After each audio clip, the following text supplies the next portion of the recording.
Agora, o senhor falou de um assunto que antes de encerrar, não posso deixar de conversar com o senhor sobre isso. Porque, como acriana que sou por escolha, eu nunca vi a nossa gente passando tanta fome.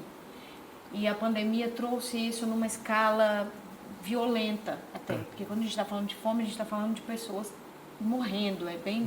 E não é pela doença, não, é pela fome mesmo. E o senhor está aí na cara do gol com o Renda Brasil. Sim. Alguns críticos deixaram aí esse zum, e a gente sabe que isso é real, infelizmente, politizaram essa questão também, falando que seria o fim do Bolsa Família. Sim. E eu queria que o senhor deixasse claríssimo para as pessoas como o Renda Brasil vem a agregar, né, os esquecidos, as pessoas que não estão aí na pauta das ONGs e das organizações. Como é que o Renda Brasil vai trazer essas pessoas, talvez, para a luz, né?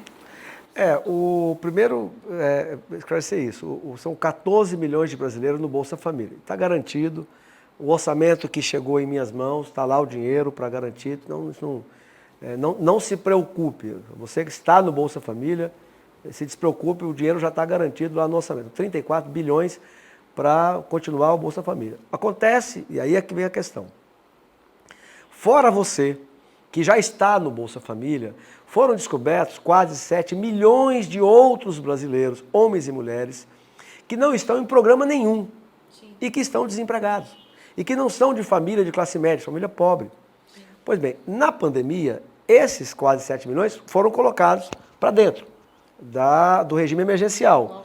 O problema é que esse auxílio emergencial ele termina em dezembro, mês que vem.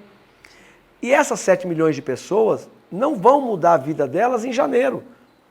Então, esse é o problema. Então, os 14 milhões do Bolsa não é a questão. A questão são esses 7 milhões, onde você vai colocar. Quer dizer, e aí não adianta fazer figa, porque essa é uma realidade que está na sala. Então, eu tentei, né, não só eu, várias soluções e, infelizmente, nós não chegamos a um consenso.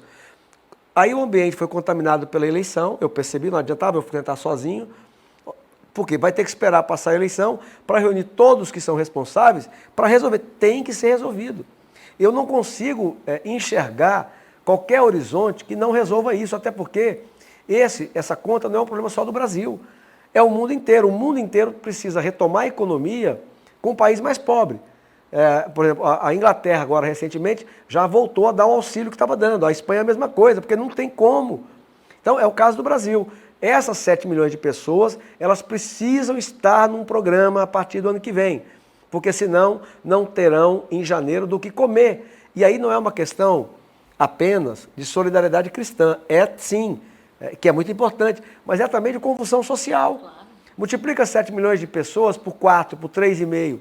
Você vai ver o contingente, isso não tem cabimento. Então, bom, a partir disso, que você tem mais 7 milhões para incluir, então por que não juntar tudo e criar um novo programa que tenha uma base maior, que vai apontar para um rendimento maior e com alguns elementos de modernidade. Por exemplo, hoje, quem está no Bolsa Família tem medo de sair.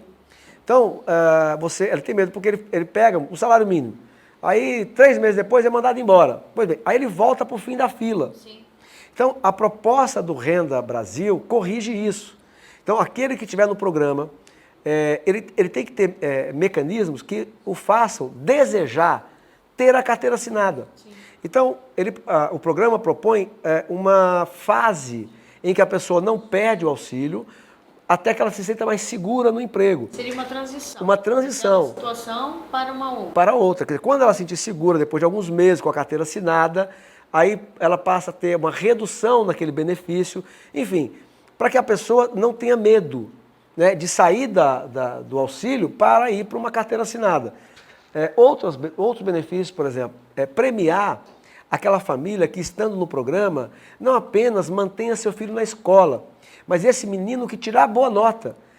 O Brasil precisa começar a vincular mérito, eficiência. Então, aquele aluno que se aplicou, né, mais e que tirou nota boa, ele precisa saber que aquilo tem recompensa.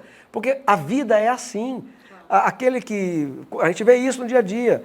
Tem família rica que o filho não aproveita porque nasceu rico, e você vê um vizinho em que a vida é mais difícil, ele vai, ele estuda de noite, final de semana, eu vi isso na minha casa. Ele vira o médico daquele... Ele vira o médico daquele cara. Então, o mérito, a eficiência, aquele que se dedica, então a partir dos 7 milhões a mais, que tem que ser incorporado, aí veio a ideia. Então, por que então não criar um novo programa com a base de pessoas maior, mais moderno do que o Bolsa Família? Recebendo um pouco mais do que o Bolsa Família, mas com rampas de saída. Quer dizer, basicamente, que aquela pessoa que esteja no programa, ela tenha motivos para querer a carteira. E também o filho dela que está na escola tenha mais razão de querer tirar uma nota boa. Então, é um programa mais moderno.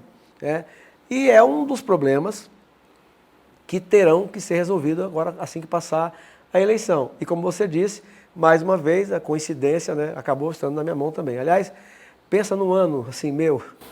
O senhor produziu muitíssimo. Não, e assim, muita novidade, muita coisa na vida pessoal. E o ano, para mim, assim, está longe de acabar, né?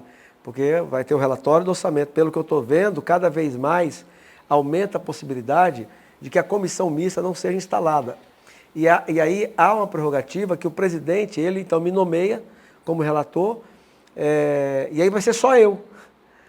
Então, assim, aumenta o peso, aumenta também o poder, mas aumenta o peso e a responsabilidade. Porque aí meu relatório não teria relatórios setoriais, eu faria tudo. Claro que o Congresso me dá uma equipe, fora a minha, que é muito boa, mas o Congresso me dá uma equipe de excelência, né? E aí, mesmo assim, é muita coisa, e aí esse relatório passaria direto para o plenário.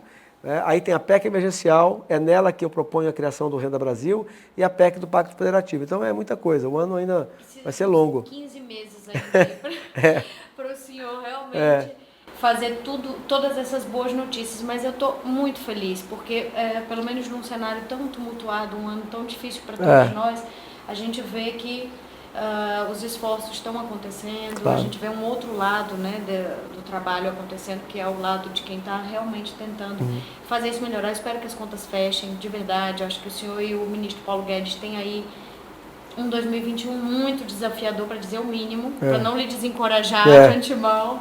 Estamos todos na torcida, não só o Alto Acre, o Juruá, que a gente falou tanto aqui, mas o Acre, o Brasil, né, está precisando realmente dessas boas notícias. Eu vou lhe desejar boa sorte. Obrigado. E lhe agradecer de antemão pela transparência. Foi uma delícia, teria tomado todos os cafés aqui que a equipe preparou pra gente, e a gente ainda tem muito a conversar. Provavelmente numa próxima oportunidade com outras boas notícias. Tomara, Deus, já que o senhor acredita tanto nele, que ele lhe dê muitas forças para continuar, viu? Eu que te agradeço, Sofia, agradeço a Continente mais uma vez, a toda a equipe, eu conheço quase todo mundo, tenho um carinho muito grande por essa equipe, pessoas que fazem parte da minha vida, né? Um abraço. Fiquem com Deus, muito obrigado.